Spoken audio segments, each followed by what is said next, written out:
जय माता दी। Welcome to my channel. भादों के महीने में बहुत सारे व्रत आते हैं, त्यौहार आते हैं और जन्मोत्सव आते हैं। जैसे कृष्ण भगवान का आता है, गणेश भगवान का आता है, बलराम भगवान का आता है, वैसे ही स्कंद भगवान कार्तिकेय भगवान का भी आता है। भादो मास के शुक्ल पक्ष की षष्ठी को जो छठ होती है, सूर्य छठ अथवा भगवान का जन्मोत्सव, इस दिन गंगा स्नान जब तक्षय पुण्य का फल प्राप्त होता है। इस दिन सूर्य पूजन और गंगा स्नान का विशेष महत्व होता है। इस व्रत की पूजन सामग्री में कनेर के लाल पुष्प, गुलाल के पुष्प, गुलाल, दीप, लाल वस्त्र, अक्षत, जो चावल होते हैं बिना टूटे हुए, गुड़, तांबे के लोटे में जल, इस तरह से हमें सब लाल वस्तुएं लेनी होती हैं और हमें लाल वस्त्र ही धारण करने का विधान है। सूर्य भगवान की आराधना करने से नेत्र रोग और कोढ़ दूर हो जाते हैं। इस दिन व्रत करने वाले को नमक वर्जित होता है। इसमें सूर्य अस्त होने से पहले ही भोजन कर लेना चाहिए। पलकें बंद करके सूर्य की ओर देखना नेत्रों के लिए विशेष हितकर होता है। तो ये कार्तिकेय भगवान का भी जन्म मनाया जाता है और सूर्य षष्ठी भी इसको कहते हैं। सारी मनोकामनाओं की पूर्ति के लिए आप रविवार को सूर्य भगवान का या सूर्य छठ का व्रत भी कर सकते हैं, सूर्य षष्ठी भी कर सकते हैं।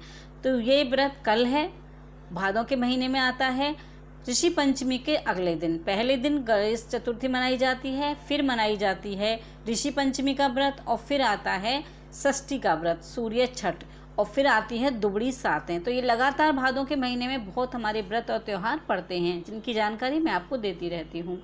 यह व्रत सर्व कार्यप्रद होता है, कुष्ठ रोग का नाशक करता है, पाप नाश करता है तथा मुक्ति प्रदायक है। इस व्रत की विधि इस प्रकार है। प्रातःकाल स्नान आदि से निवृत्त होकर स्वच्छ वस्त्र धारण करें तथा शांतचित्त होकर परमात्मा का स्मरण करें। भोजन एक समय से अधिक नहीं करना चाहिए। बिना नमक का भोजन करते हैं। भोजन तथा फलाहार सूर्य के प्रकाश रहते ही कर लेना उचित रहता है। यदि निराहार रहने पर सूर्य छिप जाए तो दूसरे दिन ही सूर्य उदय हो जाने पर ही अर्घ्य देने के बाद भोजन करना चाहिए। व्रत के अंत में व्रत कथा सुननी चाहिए। व्रत के दिन नमकीन तेल युक्त भोजन बिल्कुल भी नहीं करना चाहिए।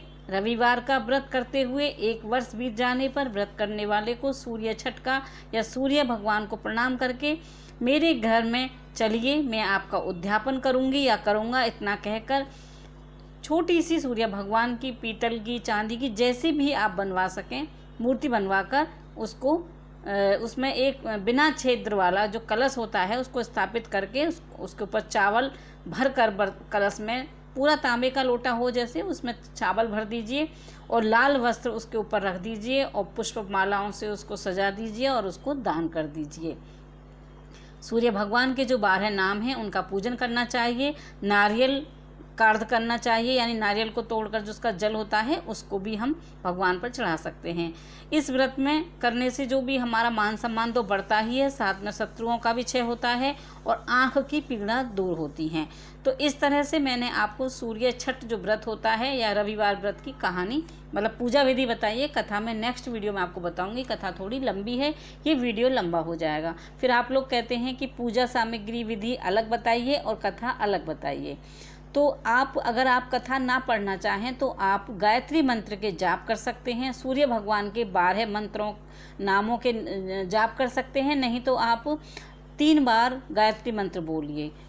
लोटे में चावल, अक्षत लीजिए, गुड़ डालिए, लाल चंदन डालिए या रोली डाल सकते हैं और गुलाल डालिए और सूर्य भगवान को जल दे दीजिए। संकल्प ले लीजिए जो मैंने आपको बताया है, कनेर के फूल या गुलाब के फूल, यानी इसमें लाल फूल ही चढ़ते हैं भगवान पर।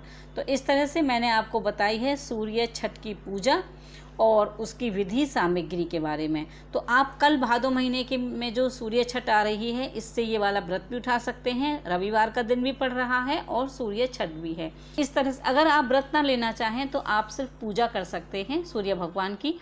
जिस तरह से मैंने बताया, ये सब पूजन सामग्री घर में अवेलेबल होता है। आपको परेशान होने की भी ज़रूरत नहीं होगी और आप आराम से पूजा कर सकते हैं। ऐसे ही अच्छी अच्छी जानकारी चैनल पर हम देते रहते हैं, तो आप चैनल को सब्सक्राइब कर लीजिएगा। आई होप कि आपको वीडियो पसंद आई होगी। तो वीडियो पसंद आए तो लाइक कीजिएगा। बने रहिए हमारे चैनल पर ऐसे ही अच्छी अच्छी जानकारी लेने के लिए।